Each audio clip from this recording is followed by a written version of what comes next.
J'aimerais que nous revenions à la joie. Pendant que nous poursuivons le réveil, commence le leader, en cette 13e soirée de croisade de prière et de jeûne du ministère. Il y a des choses qui ne peuvent jamais être le fruit du mérite. C'est ce que Dieu seul fait. Une de mes filles m'a écrit hier parce qu'elle a réalisé qu'elle a vécu une partie du réveil au Nigeria, rapporte l'orateur. Elle avait cru à Scripture Union et pendant qu'ils priaient pour recevoir le Saint-Esprit dans leur église anglicane, ils avaient effectivement vu des langues de feu descendre sur eux. C'était les jours de la puissance de Dieu. Quant à moi, j'avais souvent souhaité que mon expérience soit comme celle de Charles Finney, poursuit-il. Ce qui m'a touché, c'est qu'en un seul jour, sa rencontre avec Dieu avait été totale. Quand il s'était rendu dans la forêt pour aller croire que le Seigneur lui avait révélé son orgueil et qu'il avait effectivement cru, il avait rencontré Dieu le Père et la paix de Dieu était descendue sur lui. Quand il est rentré dans son bureau et a commencé à prier et que le Seigneur Jésus lui est apparu là dans son bureau, il dit qu'il ne sait pas si c'était un état de pensée, mais il était au pied du Seigneur Jésus dans la joie. Il a rencontré Dieu le Père comme la vie, Dieu le Fils comme la lumière et Dieu le Saint-Esprit comme l'amour le même jour. Quand la préparation est totale, la rencontre sera totale, fait-il remarquer. Pour plusieurs, quand on commence à distinguer Dieu le Père, Dieu le Fils et Dieu le Saint-Esprit, ils commencent à penser qu'ils sont en train d'adorer 3 dieux. Mais il a rencontré la vie, la lumière et l'amour le même jour, insiste-t-il, avant de se tourner dans Matthieu 12, versets 20 et 21. Il ne brisera point le roseau cassé, reprend-il. Pendant que nous nous tournons vers le Seigneur pour le réveil, j'aimerais que tu le fasses avec joie. Même si tu n'es qu'un roseau cassé, brisé dans ta pensée, cassé dans ton corps, cassé, sache qu'il ne méprise pas le roseau cassé. Il a besoin de tout le monde, même du plus faible, dans son entreprise pour conquérir le monde. Il valorise toute trace de feu qui est encore en toi.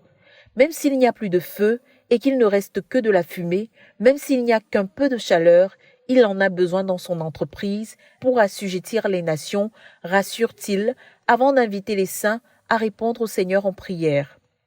Après lecture de 2 Timothée 1, versets 6 et 7, l'orateur déclare « Il y a un réveil que chacun de nous doit apporter. La vie qui est déjà en toi, ranime-toi. Tu as quelque chose en toi, tu as la vie, l'esprit, le don de Dieu en toi. Il y a déjà ce niveau de réveil, le réveil qui vient du fait que tu t'exerces toi-même. Utilise ce qui est déjà en toi. Fais quelque chose par rapport à ce qui est déjà en toi, insiste-t-il. Le Seigneur a besoin de toi. Mets fin à la timidité. Ranime-toi. Saisis-toi du Seigneur. Ne te laisse pas aller. Il est vrai que nous sommes en train de crier à Dieu pour d'autres mesures, mais valorise ce qui est déjà en toi. Ranime-le. Serre-t'en. Exerce-toi. Recommande le frère Théodore avant d'appeler les frères à prier. Avertissant les frères, l'orateur interpelle son auditoire. Mardi, quand certains confessaient leurs péchés, d'autres étaient en train d'écrire. J'aimerais dire que c'est ridicule. Si seulement tu savais le triomphe du Saint-Esprit dans le cœur d'une personne qui a le courage de se lever pour confesser ses péchés en public devant des caméras, tu ferais attention pour ne pas mettre le pied là où Dieu va te frapper. Quand tu ne t'es pas levé pour confesser tes péchés, mais que tu parles des autres, c'est avec Dieu que tu devras traiter. C'est un péché. La personne qui peut parler des péchés des autres, c'est celle qui a confessé ses propres péchés. Quand cette femme, surprise en flagrant délit d'adultère, se tenait nue et que tout le monde parlait de la lapider, le Seigneur a dit que quiconque n'a pas de péché soit le premier à ramasser la pierre et à la lapider. Ils se sont alors enfuis. Cette femme était belle. Dans cette foule d'hommes, le seul homme qui était noble a courbé sa tête pour lui laisser sa dignité.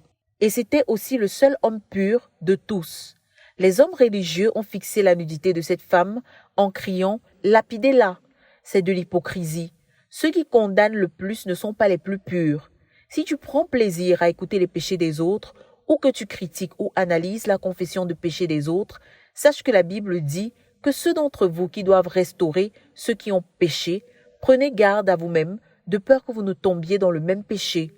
Pourquoi sommes-nous devenus si hypocrites ? Questionne-t-il. Le Seigneur lui-même nous a dit de faire attention quand nous rendons ministère à ceux qui sont tombés. Galates 6, verset 1.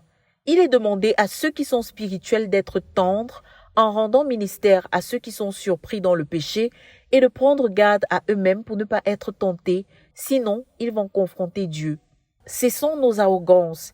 Il y a des choses et des domaines où Dieu n'a simplement pas laissé l'occasion à Satan de te tenter. L'histoire de Job nous révèle que Satan a besoin de la permission de Dieu pour toute tentation. Ils lui sont fixés des limites qu'il ne peut pas traverser. Dieu lui avait interdit de toucher à la vie de Job parce que le seul dont on pouvait toucher la vie et qui resterait toujours vainqueur, c'est le Seigneur Jésus, révèle-t-il avant d'appeler les frères à prier qu'on ne pêche pas dans le sanctuaire, qu'on ne touche pas aux choses saintes en bavardant, critiquant et analysant le chemin intérieur des autres avec Dieu parce que nous n'y connaissons rien. Que toute la gloire revienne au Seigneur. De Koumé pour la RTVC, Cynthia Siaka.